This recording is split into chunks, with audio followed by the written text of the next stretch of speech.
All right, listen up, folks. Chloe Miller here, and if you've ever felt like your world was turned upside down by the very people you thought had your back, then buckle up. Because today, I'm sharing a story about betrayal, heartbreak, and ultimately, finding your own incredible strength. This isn't just my story. It's a journey many of us face, and it's about learning to choose yourself when everyone else has a different plan for you. I never thought my own brother would be the one to destroy my engagement, but life has a way of revealing people's true colors at the most unexpected moments. My name is Chloe Miller, though most people call me Chloe. And at 32, I had thought I finally had everything figured out. A promising career as a product manager at a successful tech company, a beautiful apartment in Denver, Colorado, and most importantly, a loving relationship with Liam, my college sweetheart and fiancé of 8 months. We had been together for 6 years before he proposed, and I thought we had a solid foundation that nothing could shake. My family had always been a complicated source of both strength and stress in my life, particularly my relationship with my older brother, Ethan. We had been inseparable as children, weathering our parents' messy divorce together and forming a bond I thought was unbreakable. That's why what happened at our family barbecue last summer still feels like a knife to my heart when I think about it. It was supposed to be a celebration of summer, of family, of Liam and me officially setting our wedding date. The weather was perfect, the food was delicious, and everyone seemed to be having a good time until Ethan had one too many beers and decided to stand up as everyone was gathered around the backyard patio. "I need to say something," he announced, his eyes glazed but focused directly on Liam. The conversations around us quieted as everyone turned to look at my brother. I remember feeling a flutter of anxiety in my chest, hoping he was about to give some heartfelt, if slightly drunken, toast to our happiness. Instead, he pointed at Liam and said the words that would ultimately unravel everything. "You don't deserve her." Just 5 words, spoken with such contempt that they seemed to hang in the air long after he'd said them. In that moment, I didn't yet understand that this wasn't just my brother being overprotective or having too much to drink. I didn't realize that behind those words lay months of manipulation, jealousy, and betrayal that would eventually cost me both my fiancé and my relationship with my only sibling. But perhaps what's most surprising isn't how quickly everything fell apart after that day, but rather how letting them both go would ultimately lead me to the strongest, most authentic version of myself I've ever known. Ethan and I were born just 3 years apart.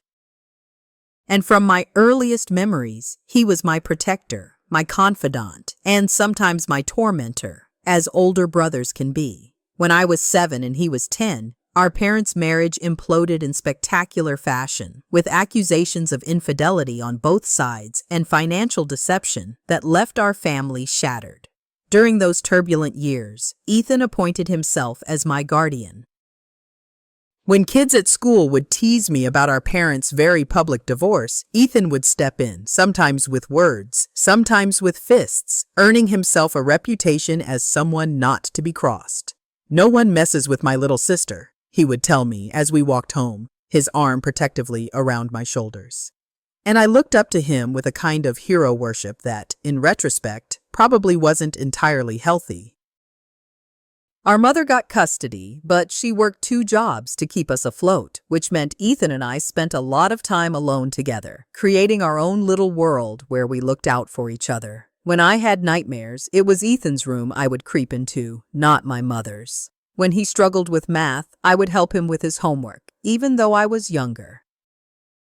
We created elaborate inside jokes and secret codes, building the kind of sibling relationship that made other kids jealous. But as we grew older, our paths began to diverge in ways that created an invisible fissure between us. I was academically inclined, earning scholarships and praise from teachers.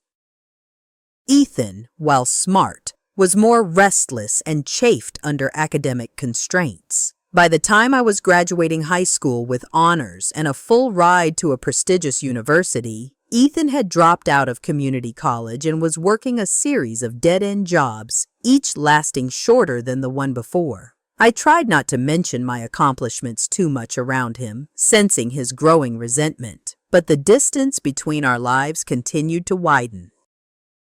When I came home for holidays, Ethan would briefly show interest in my studies, asking questions about college life, but his eyes would glaze over when I got too enthusiastic. Then he would inevitably steer the conversation toward complaints about his boss or the woman who had recently dumped him, or how unfair life was. Looking back now, I can see that Ethan's personal struggles were coinciding with my increasing success, creating a toxic brew of insecurity and jealousy that he never addressed directly. When I introduced him to Liam during my junior year of college, Ethan was polite but distant. Liam made repeated efforts to connect with him, inviting him to basketball games, offering to help him find better job opportunities through his network, even listening patiently to Ethan's endless complaints about his circumstances. But nothing seemed to bridge the gap. "He's just protective of you," Liam would say after yet another awkward interaction. "He'll come around eventually." And I believed him because I wanted to believe him, because I couldn't bear the thought that my beloved brother might actually be sabotaging my happiness out of his own insecurity. There were warning signs, of course, like the time Ethan accidentally spilled beer all over Liam's new suit at my graduation dinner, or when he conveniently forgot to pass along messages from Liam when he called our family home, or the time he interrogated Liam about his 5-year plan in a way that felt more like an inquisition than brotherly concern. Each time I made excuses for Ethan's behavior. "He had a rough childhood," I'd explain to Liam. "He's just going through a tough time right now." And Liam, being the understanding person he was, would nod and say he understood. But I can see now that while I was making excuses for Ethan, I was also placing an unfair burden on Liam to endure increasingly hostile behavior from someone who should have welcomed him into our family.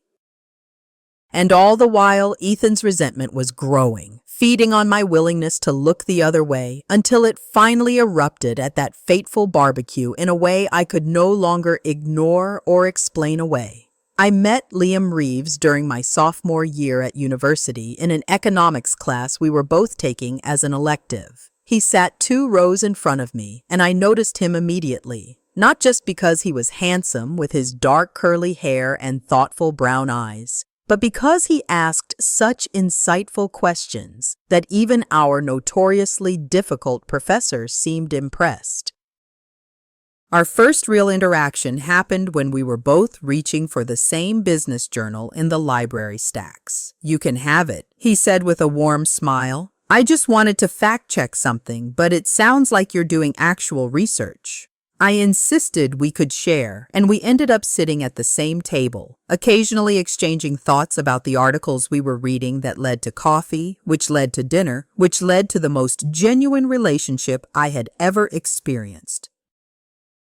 Liam was studying business with a focus on sustainable development, dreaming of creating companies that could be profitable while making a positive impact on the world. His passion was contagious, and he had this way of talking about the future that made anything seem possible. What struck me most about Liam was how he supported my ambitions without reservation. When I told him about my dreams of working in tech product development, he didn't just nod politely. He actively helped me research companies, practice for interviews, and celebrate my successes. "You're going to change the world, Chloe," he would say with such conviction that I started to believe it myself. Our relationship progressed naturally, without the drama or games I'd seen in my friends' romantic lives. We moved in together after graduation, finding a small but charming apartment that we furnished with a mix of thrift store finds and housewarming gifts. We established careers in Denver, often meeting for lunch breaks or after-work walks where we'd decompress and share our days with each other. Liam proposed on our 6-year anniversary during a hike to a waterfall that we had discovered together years earlier. The ring was exactly my style. a vintage sapphire that had belonged to his grandmother, reset in a modern but classic setting. "I want to build a life with you," he said, his voice steady, but his hands trembling slightly as he held the ring.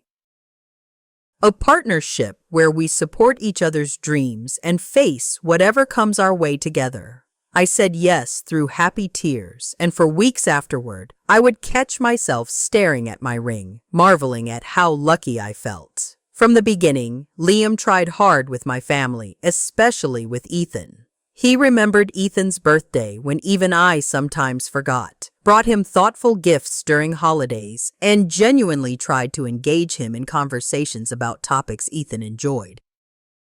"Your brother is important to you," Liam explained when I asked why he kept trying despite Ethan's lukewarm responses. "So he's important to me, too." But despite Liam's persistent efforts, Ethan remained aloof, sometimes bordering on rude. He would forget Liam's name, calling him Alan or Adam well into our 3rd year of dating. He would make comments about Liam's career being just another corporate sellout job, despite Liam's focus on sustainability and ethics.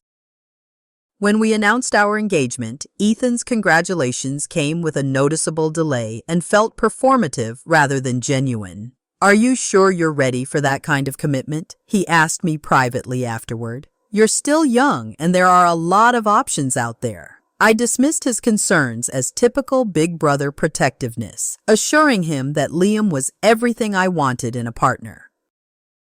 But his words planted a tiny seed of anxiety that I couldn't completely ignore. As our wedding planning began, tensions increased subtly. Ethan would question our choices for venues, suggesting they were too expensive or pretentious.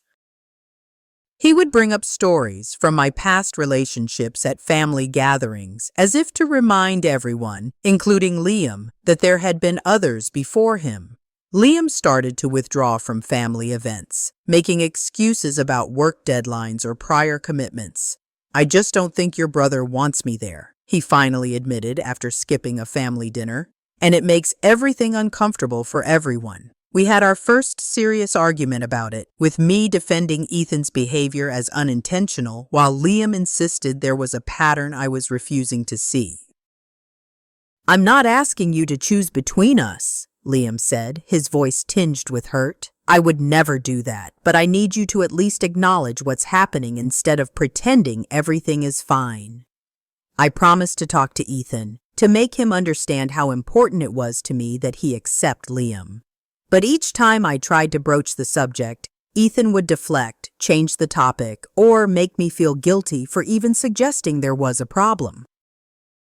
"You've changed since you've been with him," he accused during one such conversation. "You used to care more about family." And somehow I would end up apologizing to him, promising that my priorities hadn't shifted, that I still valued our sibling bond as much as ever. But deep down, a growing uneasiness was taking root. A suspicion that the brother I had idolized throughout my childhood might not have my best interests at heart after all. In hindsight, the red flags were waving frantically in my face, but at the time, I was too blinded by familial loyalty and my own desire for harmony to fully recognize them. The first incident occurred about 2 months after our engagement, when Ethan was organizing a surprise birthday party for our mother. It was a significant birthday, her 60th, and Ethan had taken charge of the planning, something out of character for him since he rarely took initiative in family matters. I offered to help multiple times, but he insisted he had it under control. When I asked if Liam was included on the guest list, Ethan's response was casual but cutting. "I thought we'd keep it just family this time." When I pointed out that Liam was my fiancé and practically family already, Ethan shrugged and said, "The restaurant has limited space, and Mom would probably prefer having her old friends there instead of someone she's only met a few times." I knew this was a deliberate exclusion since our mother adored Liam and had already started referring to him as her future son-in-law. When the day of the party arrived, I was stunned to discover that the limited space at the restaurant comfortably accommodated 30 people, including several of Ethan's friends who our mother barely knew. Liam, understanding as always, insisted I attend without him, saying, "It's your mom's special day, don't create drama on her account." But I could see the hurt in his eyes, the feeling of being deliberately pushed outside our family circle.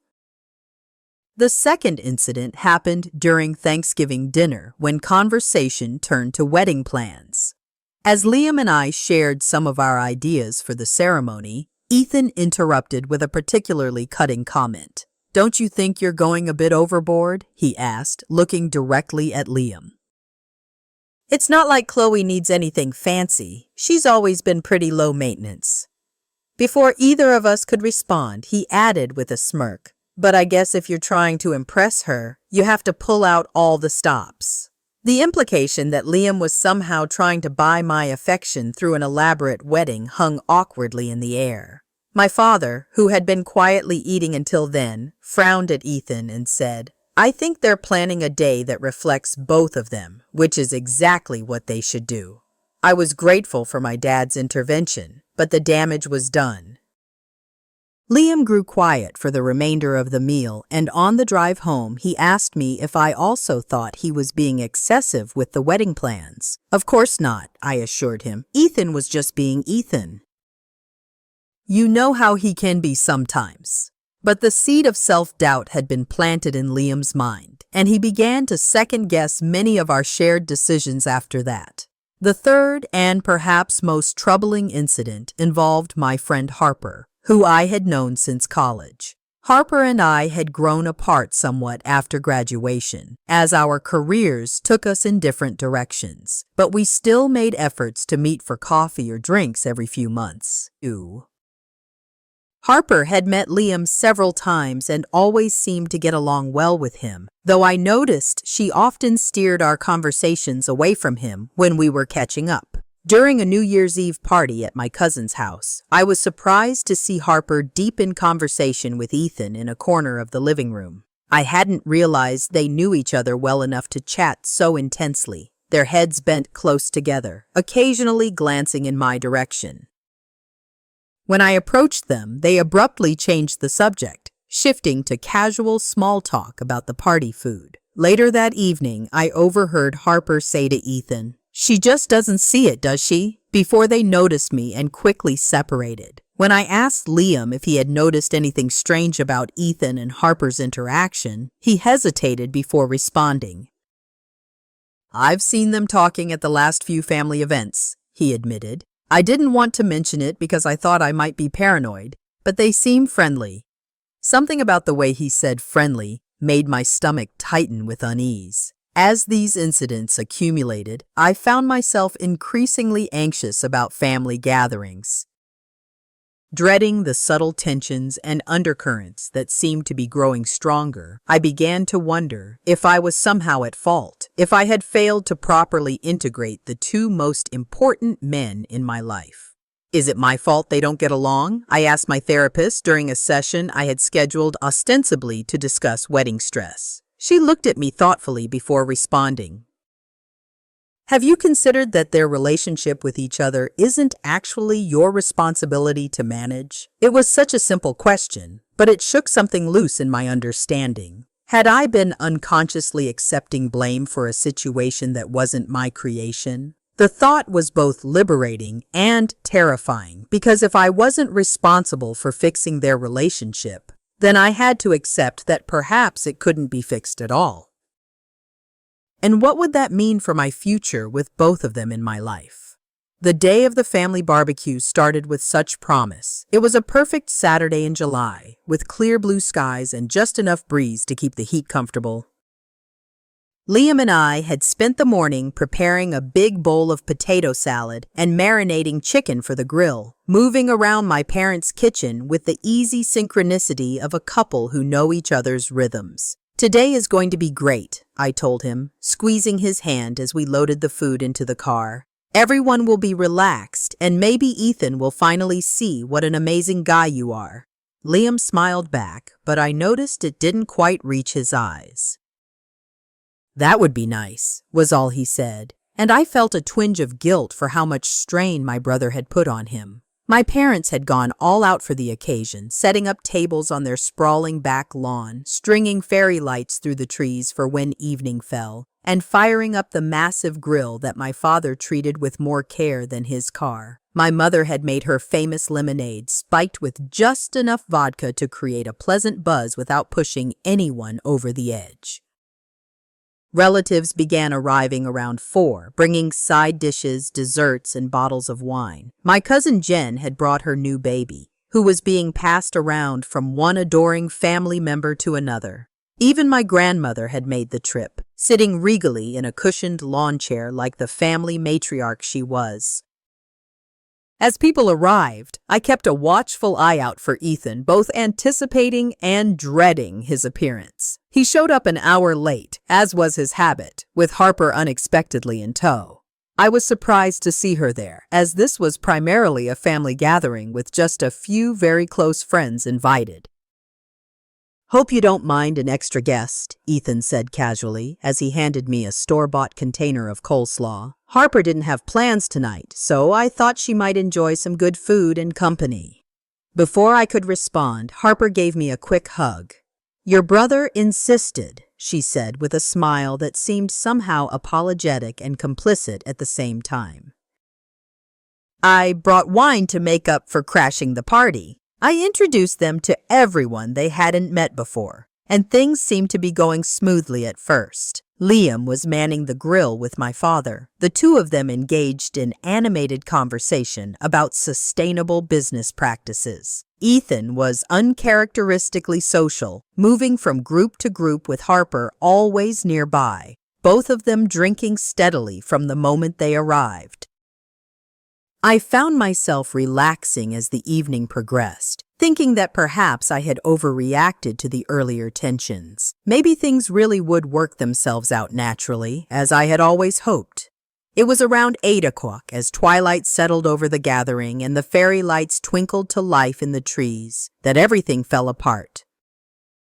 My father had just announced that Liam and I had set a wedding date for the following May, raising his glass in a toast to us. Cheers erupted from around the yard, and Liam put his arm around me, pulling me close with a look of pure happiness on his face. That's when Ethan stood up, his movement slightly unsteady from the alcohol he'd consumed. "I need to say something," he announced, his voice carrying across the suddenly quiet yard.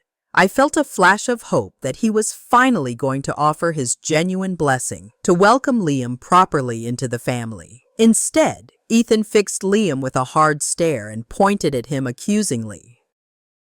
"You don't deserve her," he said, his words slurring slightly, but his meaning crystal clear. A collective gasp went up from the gathering, followed by a silence so complete I could hear the distant sound of a neighbor's wind chimes. Liam's arm around me stiffened, and I felt him take a sharp intake of breath. "What did you just say?" my father asked, his voice dangerously quiet. Ethan didn't look at him, keeping his gaze locked on Liam. "I said he doesn't deserve her. None of you see it because he's so good at playing the perfect boyfriend, but I know better." He took another swig from his beer bottle. "He's not good enough for her, and deep down, she knows it too." I was frozen in place, unable to process what was happening. Harper, instead of looking embarrassed by Ethan's behavior, was nodding slightly, as if in agreement. My mother stood up, her face flushed with anger. "Ethan, that's enough. You're drunk, and you're ruining a lovely evening." But Ethan wasn't finished. "Ask him about the business trip to Chicago last month," he said, turning to look at me for the first time. "Ask him who he had drinks with until 2 o'clock in the morning." I felt Liam go completely still beside me as a cold wave of dread washed over me. How did Ethan know about Liam's business trip schedule? And why was he implying something inappropriate had happened? "Ethan, stop it right now," my father said, moving toward him as if to physically remove him from the gathering if necessary. Ethan raised his hands in a mock surrender. "Hey, I'm just looking out for my little sister. Someone has to tell her the truth since she's too blinded by his Mr. Perfect act to see it herself." He looked around at the shocked faces surrounding him. "What? Am I the only one who thinks she could do better? Harper agrees with me, don't you, Harp? All eyes turned to Harper, who had the grace to look uncomfortable under the collective scrutiny. I just think Chloe deserves someone who's completely committed to her, she said quietly, not meeting my eyes. The implication was clear, and it felt like a physical blow. I finally found my voice, though it came out as barely more than a whisper. Liam, what is he talking about? Liam turned to me, his face a mixture of confusion and hurt. I have no idea. I had a business dinner with clients in Chicago that ran late, but that's all it was. I told you about it when I got back.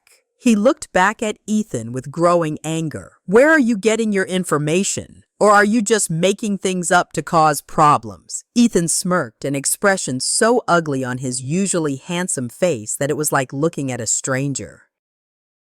Defensive, aren't we? Hitting a little too close to home. What happened next is still a blur in my memory. My father forcibly leading Ethan away from the gathering. Liam trying to explain himself to me while everyone pretended not to listen. Harper awkwardly gathering her things to leave. My mother apologizing profusely to everyone, especially to Liam. The party disintegrating as people made excuses to head home early, leaving behind half-eaten plates of food and a sense of confusion and discomfort that hung in the air like smoke. What I remember with perfect clarity, however, is the moment I realized that the people around us, my family and friends, hadn't been as shocked by Ethan's outburst as they should have been. There had been awkward glances exchanged, eyes averted, but not the complete surprise such an accusation should have generated. And that's when it dawned on me that Ethan had been talking about Liam behind my back, planting seeds of doubt, spreading his poisonous perspective to others long before he had the courage or the cruelty to say it to Liam's face. And some of them, people I trusted and loved, had been listening. The 24 hours following the barbecue disaster were a blur of tears, accusations, and revelations that shook the foundation of everything I thought I knew about my relationships.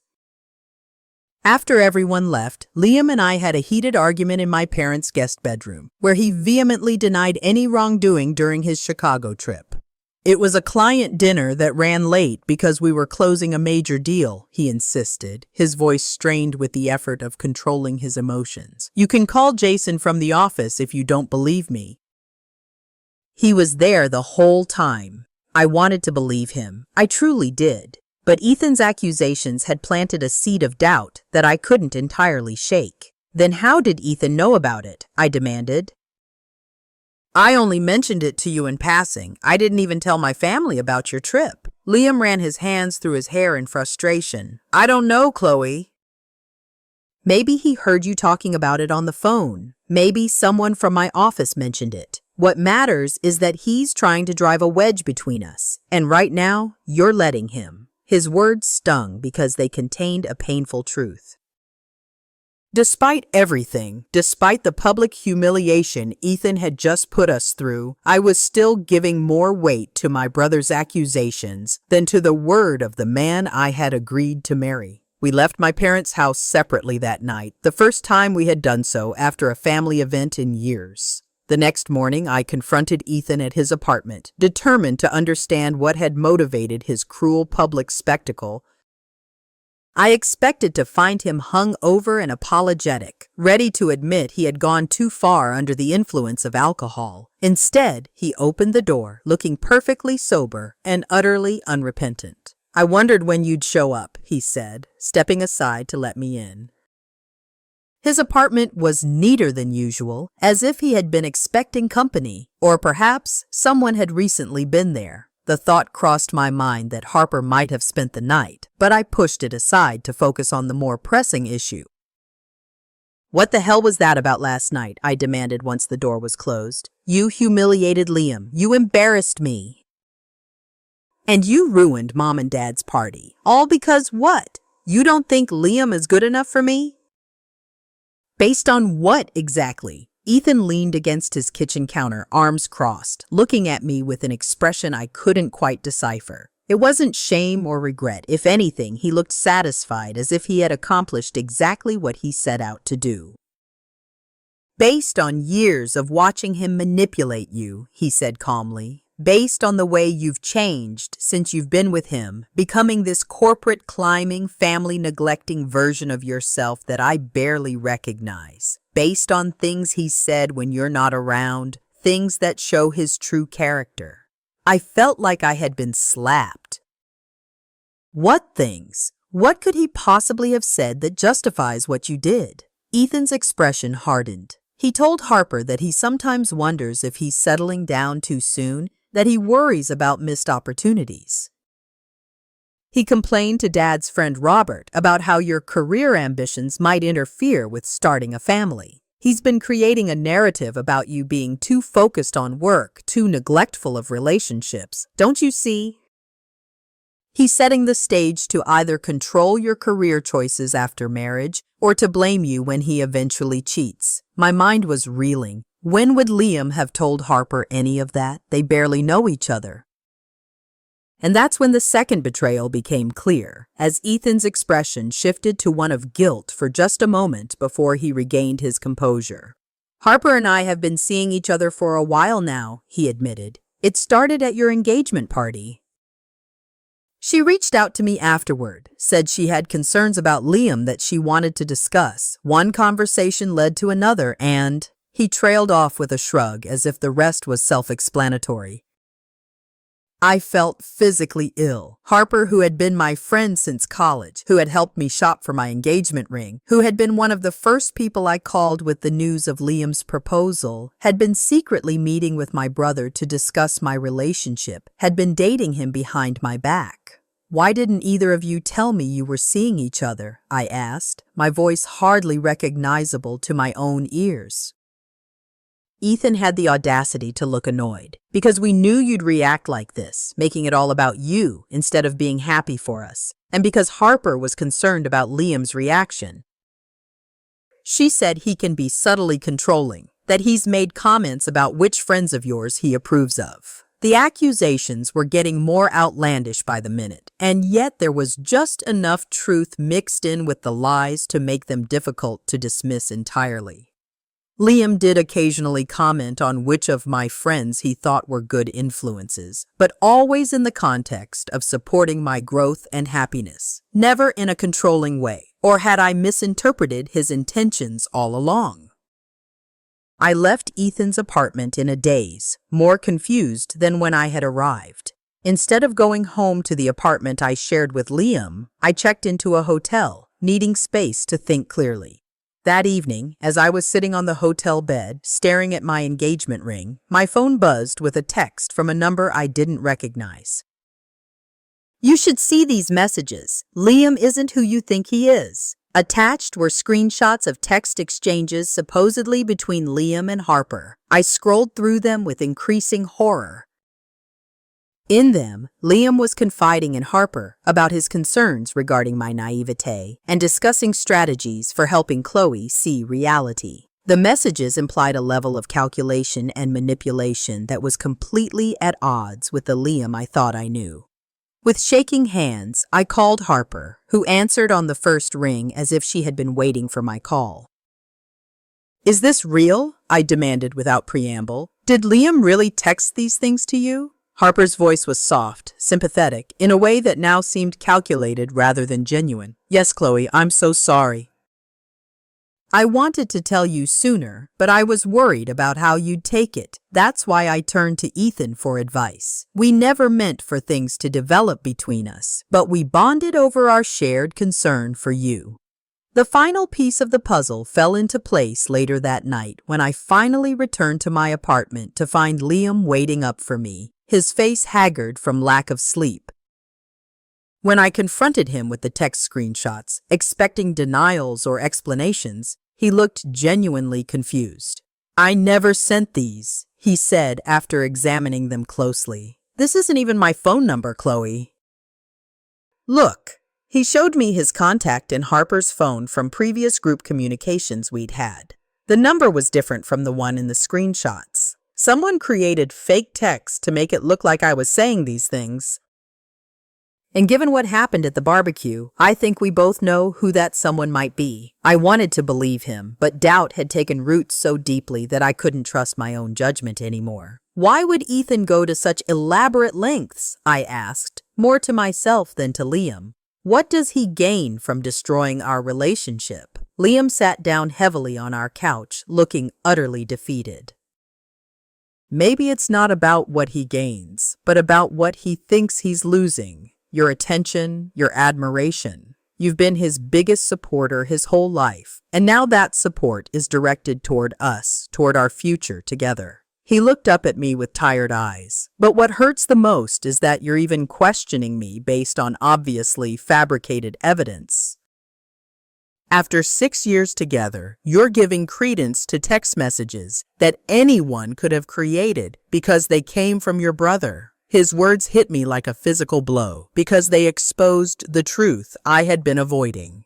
Despite years of proving his character, his loyalty, and his love, I was still giving Ethan the benefit of the doubt over Liam. And in that moment of clarity, I realized that regardless of who was telling the truth about the text messages, a fundamental breach of trust had occurred that might be impossible to repair. Either my fiancé was a manipulative liar who had fooled me for years, or my brother was so pathologically jealous of my relationship that he would resort to elaborate deceptions to destroy it. Both possibilities were too painful to fully comprehend, and both left me questioning my own judgment in a way that made me feel utterly lost. I need some time, I said finally, my voice small in the heavy silence of our apartment. I can't think clearly right now, Liam nodded, his expression a mixture of hurt and resignation. Take all the time you need, but remember, Chloe, there's only one of us who has been consistently honest with you throughout our relationship, and there's only one of us who chose to air their grievances in front of your entire family, rather than speaking to you privately like a person who truly cares about your feelings would do. As he gathered some belongings to stay with a friend, giving me space in our shared apartment, I found myself wondering if I had been blind all along, not just to Ethan's jealousy or to Liam's potential deception, but to my own part in enabling a toxic dynamic between the two most important men in my life. And the question that kept repeating in my mind as I lay sleepless that night was devastatingly simple. Was I really that blind? For a week after the barbecue incident, I lived in a state of emotional limbo, cycling between anger, confusion, and profound sadness.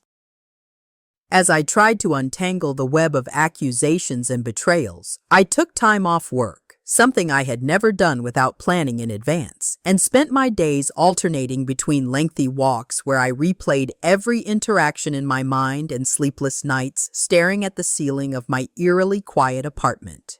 Liam had given me space as requested, limiting his communication to brief, gentle texts, checking if I needed anything from the store or reminding me to eat. Ethan, on the other hand, was relentless, calling multiple times a day and showing up at my workplace with coffee as if nothing had happened, each time with a new revelation about Liam's supposed duplicity. Harper had reached out repeatedly as well, her messages a strange mixture of concerned friendship and subtle reinforcement of Ethan's claims. On the 8th day, I finally agreed to meet both Ethan and Liam together at a neutral location, a quiet boutique coffee shop where I hoped the public setting would prevent any dramatic scenes. I arrived early, securing a corner table that offered some privacy while still being visible enough that everyone would remain on their best behavior. Liam arrived exactly on time, looking tired but composed in a blue button-down shirt I had given him for his birthday. He sat across from me, maintaining a respectful distance while still meeting my eyes directly. "Thank you for arranging this," he said simply. "Whatever happens today, I just want you to know that these past 6 years have been the best of my life." Ethan arrived 10 minutes late, sliding into the chair between us with a casualness that felt jarring given the circumstances. "Sorry for the delay," he said, though he didn't sound particularly apologetic. "Traffic was brutal." I took a deep breath, centering myself for what I knew would be a difficult conversation. I've asked you both here because I need to understand what's happening. The accusations, the text messages, the public humiliation at the barbecue, all of it. I can't move forward with either of you until I have some clarity. Ethan spoke first, leaning forward with an earnestness that once would have convinced me of his sincerity. Chloe, I know you think I overstepped at the barbecue and maybe my delivery wasn't great, but everything I said was out of concern for you. Liam has you fooled with this perfect boyfriend act, but Harper and I have seen through it. We've compared notes, and the pattern is clear. Liam remained calm, though I could see the tension in his jaw. What pattern exactly? Please be specific about what I've supposedly done. Ethan launched into a detailed account of perceived slights and suspicious behaviors, most of which were either completely fabricated or normal actions twisted into sinister interpretations. According to Ethan, Liam's late nights at work were cover for affairs. His friendliness with my female friends was actually flirting. His desire to set a wedding date was about securing his access to my increasing salary rather than building a life together. As Ethan spoke, I watched Liam's face carefully, looking for signs of guilt or defensiveness that might suggest there was truth to these accusations.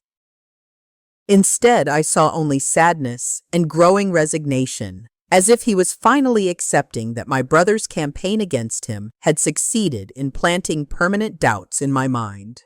When Ethan finally paused for breath, Liam spoke quietly but firmly. I've never been unfaithful to Chloe, not in thought or deed.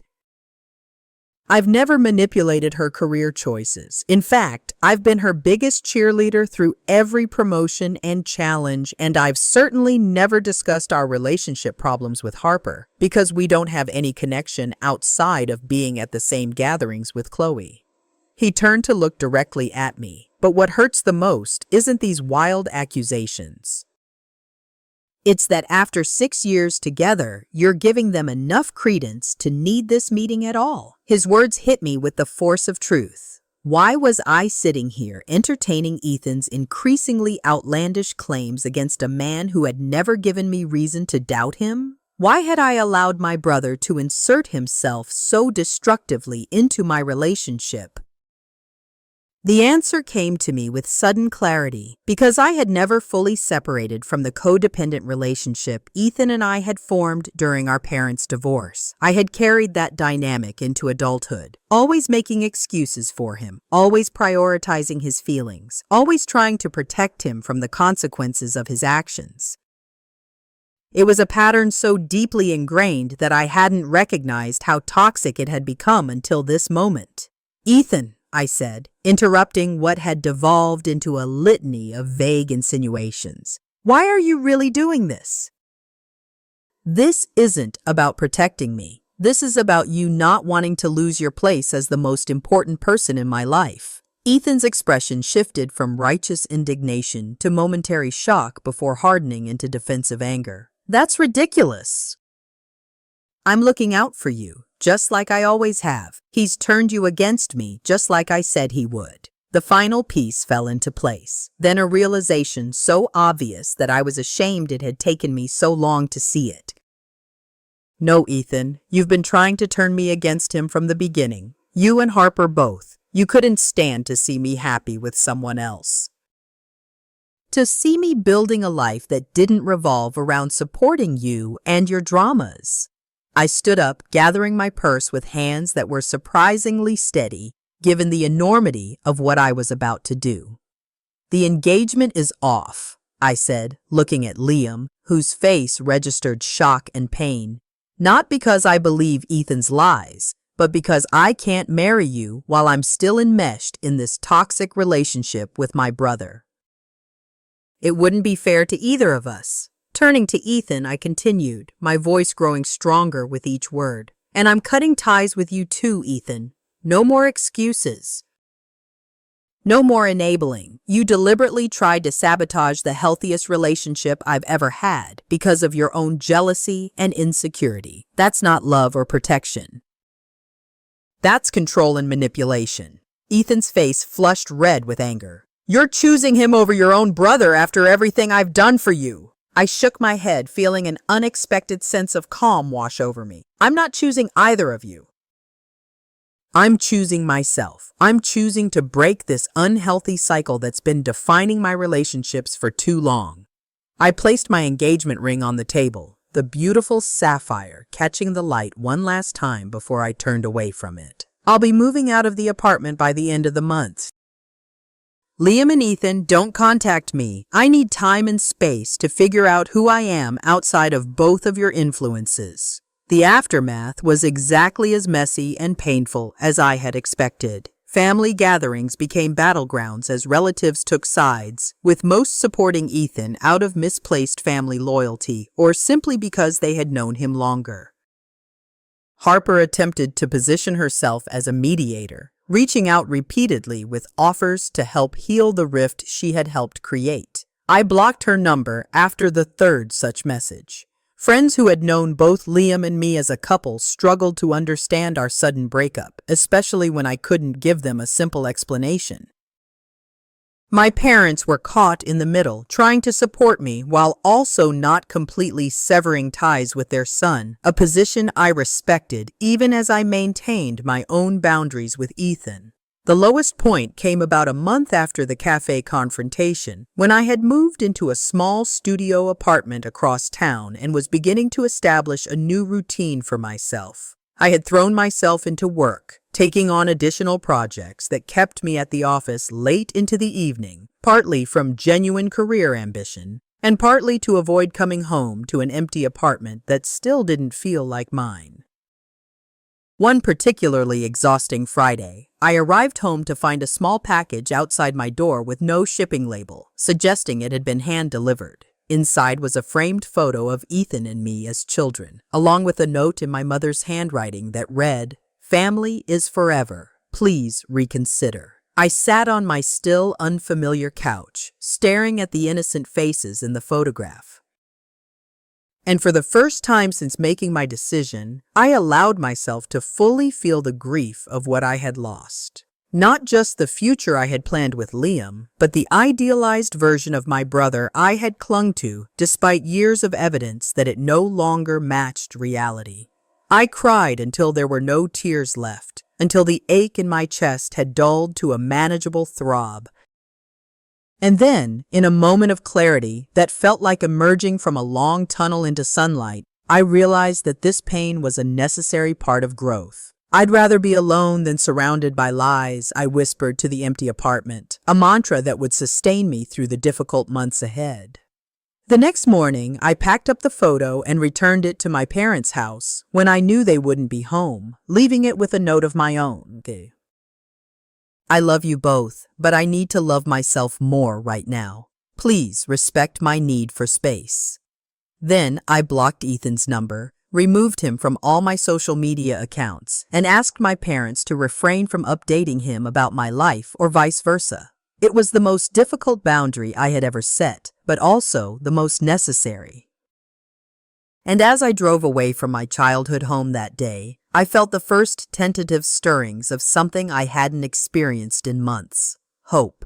The first 3 months after cutting ties with both Ethan and Liam were among the most difficult of my life, a period of profound loneliness and self-doubt that tested my resolution daily. There were countless moments when my finger hovered over Ethan's contact information, the muscle memory of turning to him in times of stress nearly overwhelming my determination to break that pattern.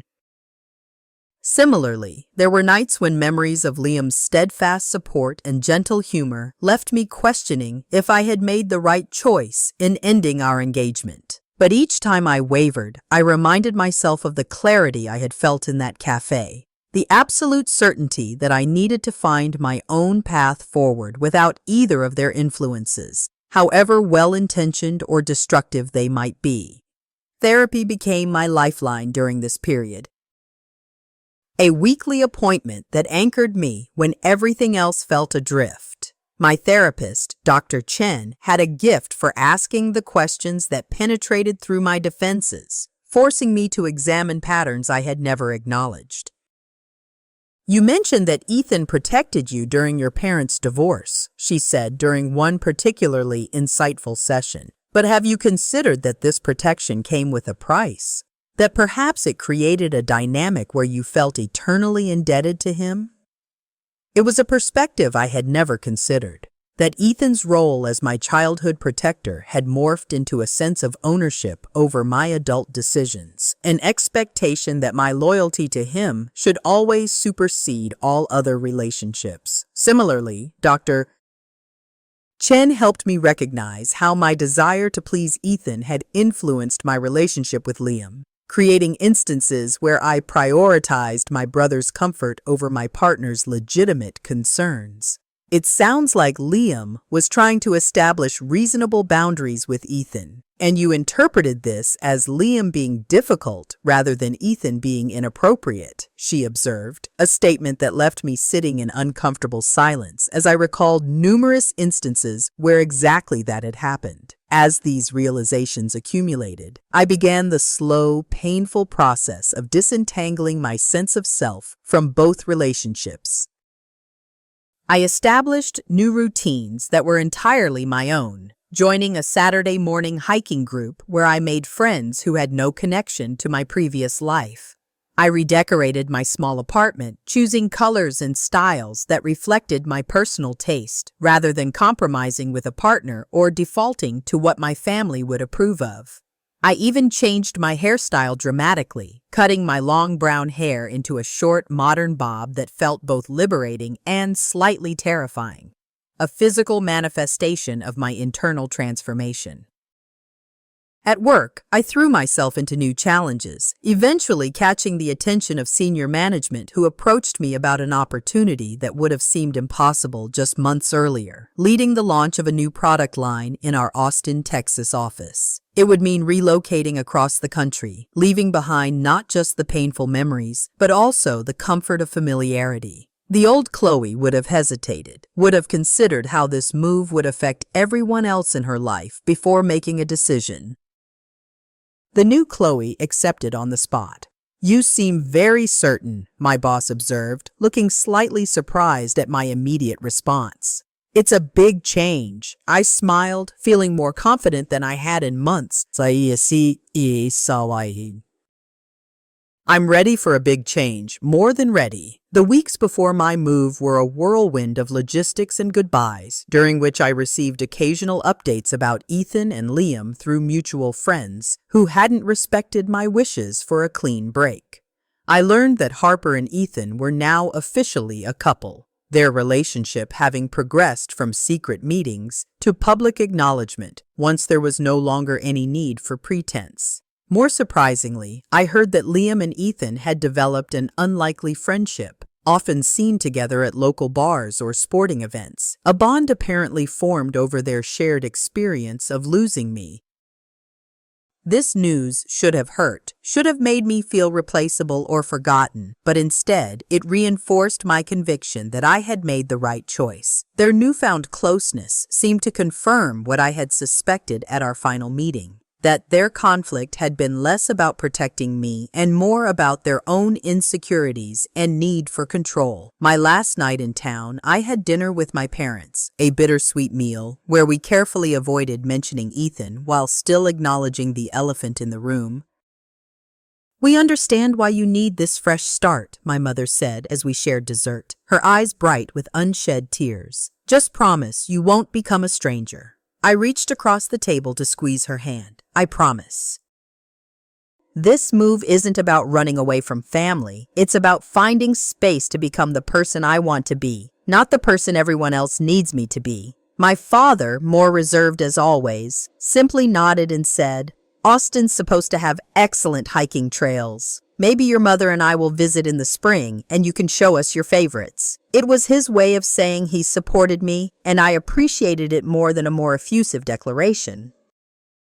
Austin, Texas welcomed me with its characteristic mix of rain-washed skies and vibrant urban energy, a city where no one knew me as Ethan's little sister or Liam's ex-fiancée. I was simply Chloe Miller, the new product development lead with innovative ideas and a quiet determination that impressed my colleagues.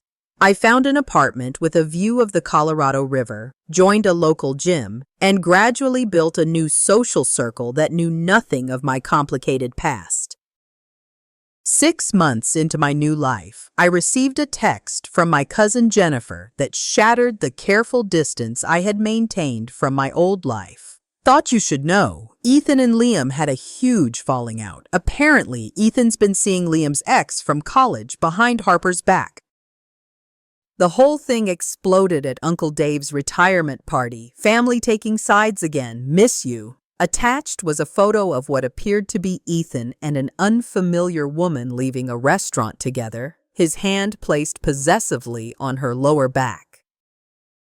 I stared at the message for a long time, a complex mixture of emotions washing over me. There was a certain poetic justice in Ethan betraying Harper after they had conspired to betray me, but mostly I felt a profound sense of gratitude that I was no longer entangled in that web of drama and deceit. I typed and deleted several responses before finally sending, "Thanks for letting me know. I hope everyone works it out eventually. Miss you too." The following month brought more updates. Harper had publicly accused Ethan of cheating. Liam had apparently taken her side, and the friendship between the two men had imploded spectacularly. Family gatherings had become so tense that my mother had canceled her annual Thanksgiving dinner, opting instead to visit my aunt in Florida. It was as if removing myself from the equation had revealed the true nature of the relationships that had formed in my absence. Relationships built on shared manipulation rather than genuine connection. Then came the attempts at contact. First from Liam, a simple email with the subject line, "I understand now," and a brief message apologizing for not seeing Ethan's patterns sooner. I read it several times, but never responded, unsure what purpose it would serve to reopen that door.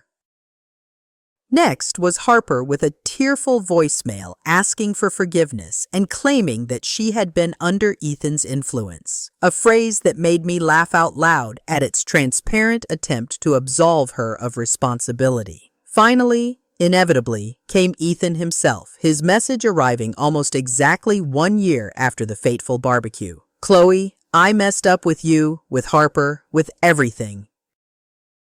I need my sister back. Please call me." I sat on my balcony overlooking the Austin skyline, watching the lights twinkle as the sun set in a spectacular display of orange and pink, and realized with quiet amazement that I felt nothing but a distant compassion for the man who had once been the center of my emotional universe. Not anger, not hurt, not even the satisfaction of vindication, just a peaceful certainty that my life was better now. Richer and more authentically mine than it had ever been while I was caught in those destructive patterns. I never responded to his message, nor to the 3 that followed it with increasing desperation. Instead, I booked a weekend hiking trip in the Big Bend National Park with friends from my Austin life, people who valued me for who I was becoming rather than who I had been. As I stood on a mountain trail that Sunday, breathing in the crisp autumn air and feeling the pleasant ache in my muscles from the challenging climb, I realized that the woman I had become over the past year was stronger than I had ever imagined possible, not despite the betrayals I had experienced, but because of how I had chosen to respond to them. And that strength, that hard-won self-knowledge, was something no one could ever take from me again. Exactly 1 year and 3 months after relocating to Austin, I had fully embraced my new life with an enthusiasm that sometimes surprised even me. My product line launch had exceeded all projections, earning me a substantial bonus and serious consideration for a director-level position. Despite my relatively young age, I had developed a close circle of friends who knew me only as the confident, self-assured Chloe. Not the people-pleasing version of myself I had left behind. I had even begun a cautious, slow-building relationship with Daniel, a marine biologist I had met through my hiking group, a man whose straightforward communication and respect for my boundaries was refreshingly different from my previous relationships. On a rainy Tuesday evening in October, as I was preparing dinner in my apartment, while Daniel chopped vegetables beside me, my phone lit up with a call from a number I hadn't seen in months. My cousin Jennifer. I hesitated before answering, aware that Jennifer was one of the few family members who still occasionally updated me about the situation back home, despite my requests for distance. "Should I give you some privacy?" Daniel asked, noticing my hesitation. I shook my head, appreciating his sensitivity, but not wanting to retreat into secrecy. "It's just my cousin. She sometimes acts as the family news service." I answered with a casual, "Hey Jen, what's up?" trying to keep my tone light despite the slight tightening in my chest that these calls always triggered.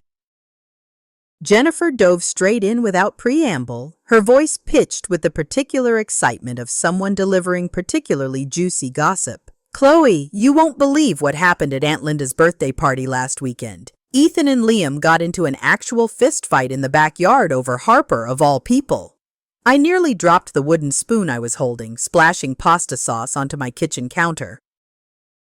"They what?" Jennifer launched into a detailed account of how the once unlikely friendship between my brother and ex-fiancé had deteriorated into open hostility. According to her, Ethan had been dating Harper seriously for several months after their initial getting together, even discussing engagement, when Liam apparently began reaching out to Harper privately, initially to check on her, but eventually crossing into what Ethan perceived as emotional territory. Harper supposedly confided in Liam that Ethan had become controlling and jealous. "Ironically, the exact same things they accused Liam of being with you," Jennifer explained, her voice dropping to a theatrical whisper, despite the fact that no one else could possibly be listening in on our call. "Then Ethan found texts between them and absolutely lost it. Started accusing Liam of trying to steal another woman from him, as if you were somehow his property to begin with." I felt a strange disconnection listening to this drama unfold, as if Jennifer was describing characters in a television show, rather than people who had once been central to my life. "So, what happened at the birthday party?" I asked, realizing that Daniel had stopped chopping vegetables and was trying very hard to appear like he wasn't listening while absolutely hanging on every word.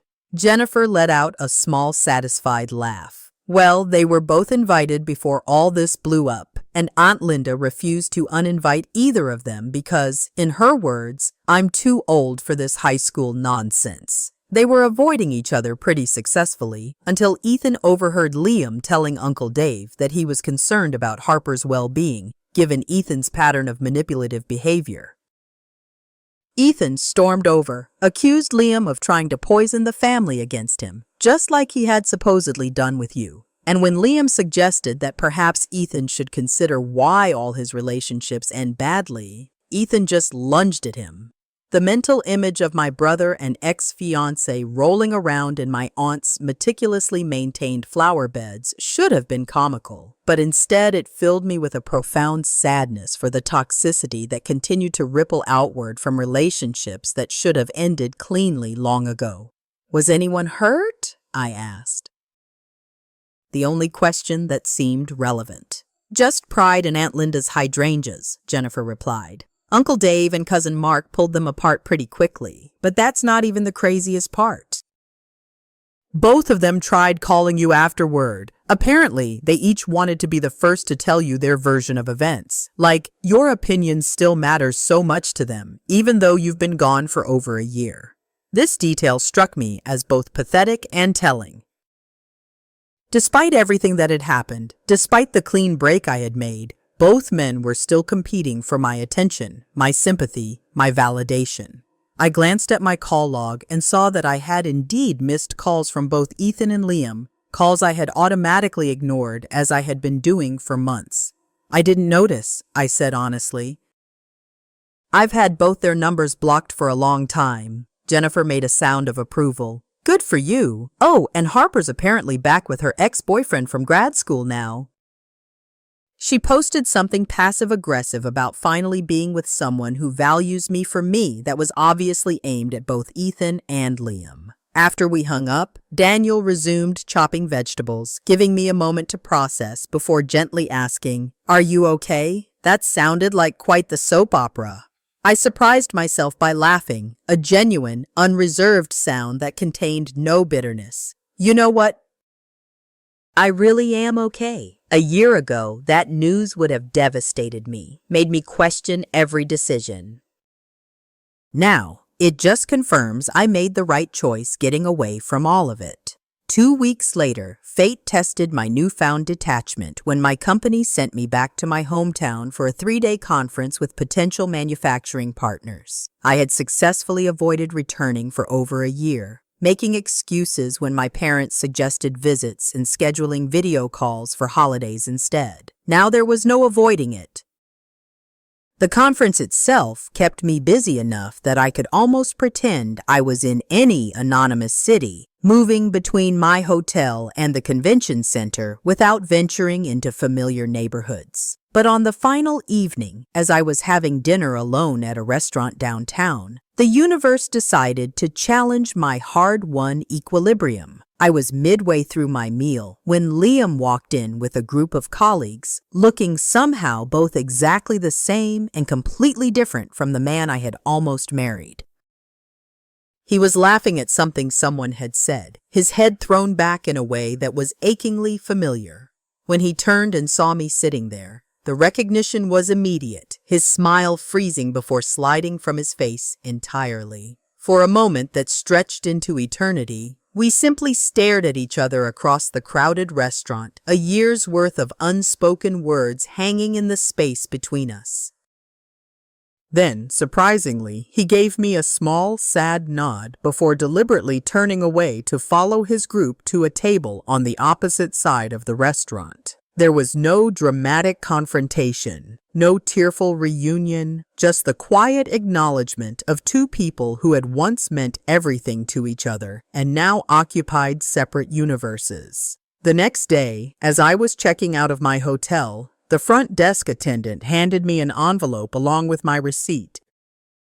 "This was left for you this morning, Ms. Miller." Inside was a brief note in Liam's familiar handwriting. "I hope you're finding happiness. You deserve it." No plea for reconciliation, no accusations, just a simple wish for my well-being that brought unexpected tears to my eyes. Later that same day, as I was waiting for my rideshare to the airport, I glimpsed Ethan and Harper in a coffee shop across the street, engaged in what appeared to be a heated argument. Harper was gesturing animatedly, her face flushed with emotion, while Ethan sat with his arms crossed defensively across his chest, his expression a mixture of anger and what looked surprisingly like fear. I ducked out of sight before either could notice me, but the brief tableau stayed with me throughout my flight home. Two people locked in a dysfunction of their own making, unable or unwilling to break the cycle that was clearly making both of them miserable. By the time my plane touched down in Austin, I felt as if I had closed a chapter definitively, not just metaphorically, but physically as well. The people I had left behind were continuing their dramatic entanglements without me, their relationships imploding under the weight of the same toxic patterns that had nearly dragged me under. But unlike them, I had chosen a different path, had refused to participate in the endless cycle of manipulation and control, disguised as love and protection. As my rideshare driver navigated the familiar route from the airport to my apartment, the rain-slicked streets reflecting the city lights like scattered stars, I realized that the most powerful choice I had made wasn't leaving my hometown or even ending my engagement. It was recognizing that I deserved relationships based on mutual respect and genuine care rather than possession and control. And watching the implosion from afar only confirmed the wisdom of that choice. 2 years after the barbecue that changed the course of my life, I barely recognized the woman I had been then. Not just externally, though my short hair had grown into a stylish bob and my wardrobe had evolved to reflect my increased confidence, but internally, where the most significant transformations had occurred. I had been promoted to Director of Product Development, becoming the youngest person in my company to hold that title. My relationship with Daniel had deepened into something solid and nurturing, built on open communication and mutual support rather than codependency or obligation. Most importantly, I had developed a relationship with myself based on self-knowledge and self-respect, learning to recognize my own needs and boundaries rather than constantly subordinating them to others' expectations. On a sunny April morning, as Daniel and I were enjoying coffee on my balcony, discussing a potential hiking trip to Mount Rainier, my phone pinged with an email notification. I nearly ignored it, reluctant to break the peaceful moment with work concerns, but something prompted me to glance at the screen. The subject line made my heart skip. Wedding invitation, Jennifer and Carlos. My cousin Jennifer, who had remained one of my few consistent connections to my old life, was getting married. I opened the email with a mixture of happiness for her and trepidation about what this might mean for me. The invitation was beautiful. A digital preview of the formal card that would arrive by mail, with all the expected details about date, venue, and registry information. But it was the personal note at the bottom that caught my attention. Chloe, I know family gatherings have been complicated for you, but Carlos and I really want you there. Yes, Ethan will be attending. He's Carlos's friend from college too, and possibly Liam, mutual friends. But after 2 years, maybe it's time. No pressure, just love, Jen. I stared at the screen long enough that Daniel gently touched my arm, bringing me back to the present moment. Everything okay? He asked, his brow furrowed with concern. I showed him the invitation, including Jennifer's note, watching his face as he absorbed the implications. Daniel knew my history, not in exhaustive detail, but enough to understand the significance of potentially facing both Ethan and Liam again. What do you want to do? He asked after reading it, his tone carefully neutral, making it clear this was entirely my decision. 2 years ago, I would have agonized over this invitation, torn between family obligation and self-protection, probably making my choice based on what would cause the least disruption for everyone else involved. The woman I had become took just moments to decide, with a clarity that felt like sunlight breaking through clouds. I want to go, I said, surprised by the certainty in my voice. Not to reconnect with Ethan or to get closure with Liam, but to celebrate Jennifer's happiness and to show myself that they no longer have power over my peace of mind. Daniel smiled, squeezing my hand supportively. Then we'll go, and if it gets uncomfortable, we can always make a graceful exit. The weeks leading up to the wedding brought occasional updates from Jennifer, who couldn't help sharing bits of family gossip despite her best intentions. Ethan and Harper had broken up permanently, their relationship having imploded under the weight of mutual suspicion and control issues. Ethan was currently single and, according to Jennifer, doing some serious soul-searching with a therapist. Finally, Liam had started dating someone new, a kindergarten teacher named Olivia, who is apparently completely different from his usual type, which I took to mean different from me.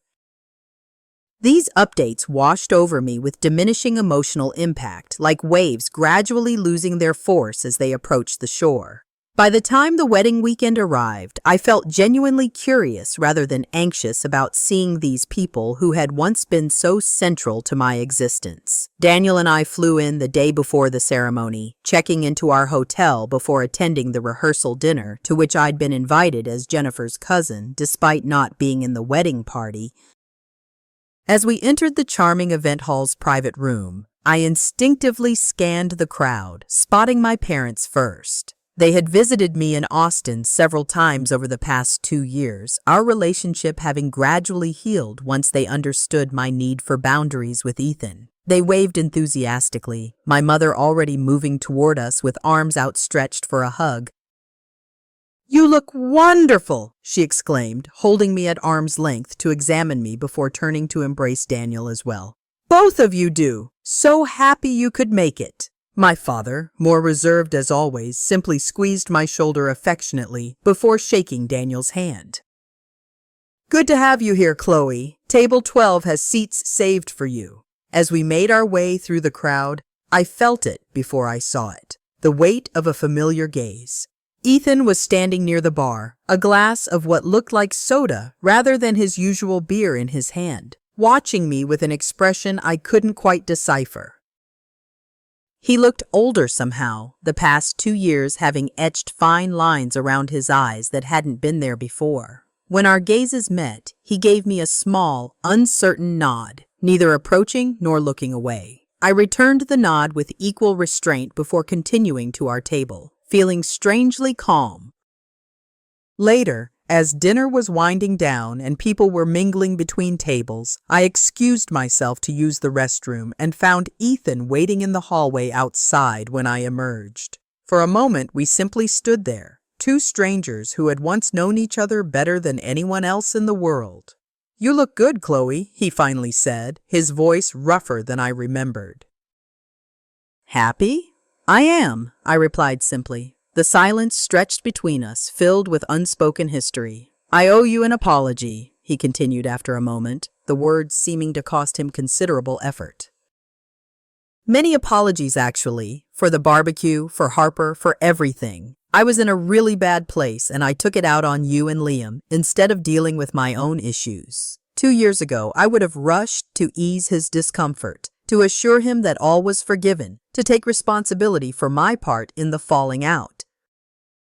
The woman I had become simply nodded acknowledgement of his words. "Thank you for saying that." Ethan shifted uncomfortably, clearly expecting more. When it didn't come, he cleared his throat.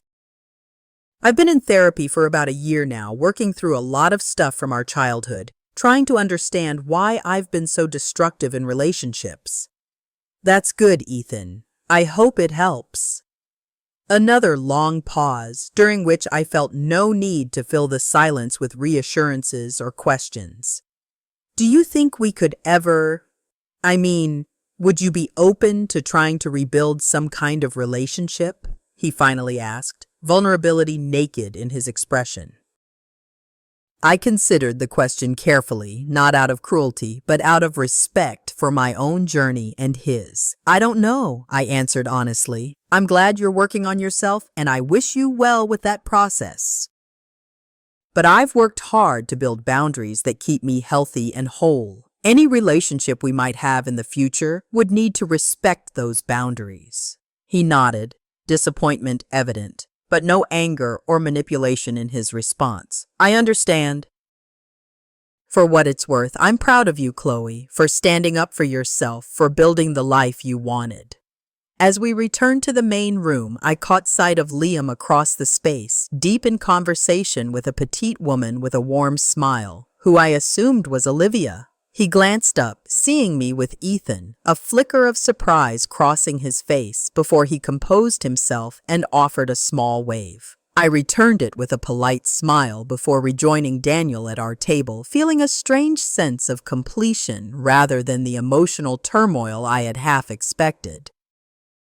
The wedding itself the next day was beautiful, Jennifer radiant in her gown, and Carlos looking at her with undisguised adoration. As I watched them exchange vows, Daniel's hand warm in mine, I reflected on how profoundly my understanding of love had evolved over the past 2 years. I had once confused love with possession, with sacrifice, with putting others' needs so far above my own that I lost sight of who I was. Now I recognized that true love, whether romantic, familial, or self-directed, required boundaries and respect, alongside affection and care. At the reception, Liam approached our table during a moment when Daniel had stepped away to get drinks. "May I?" he asked, gesturing to the empty chair beside me. When I nodded, he sat down, maintaining a respectful distance. "Congratulations on the promotion," he said, surprising me with the knowledge of my career advancement. "Jennifer mentioned it. I always knew you'd go far." "Thank you," I replied, noting with interest that I felt no lingering romantic pull toward him, just a mild curiosity about the person he had become. "I hear you're teaching now." That's a change from corporate finance. He smiled, a genuine expression that reached his eyes. After everything that happened, I did some thinking about what really matters to me. Turns out, helping kids develop a love of learning is more fulfilling than helping corporations maximize profits. We chatted politely for a few minutes about our current lives, the conversation remarkably free of tension or hidden agendas. As Daniel returned with our drinks, Liam stood to leave, extending his hand to Daniel with what appeared to be genuine goodwill. "It was nice meeting you," he said. "Chloe deserves someone who makes her happy." As he walked away, Daniel settled beside me, his expression curious but not concerned. That seemed civil. I smiled, leaning against his shoulder briefly. It was. I think we've all grown up a bit in the past 2 years. Later that evening, as Daniel and I danced to a slow song, I caught sight of Ethan sitting alone at a table, watching the couples on the dance floor with a pensive expression.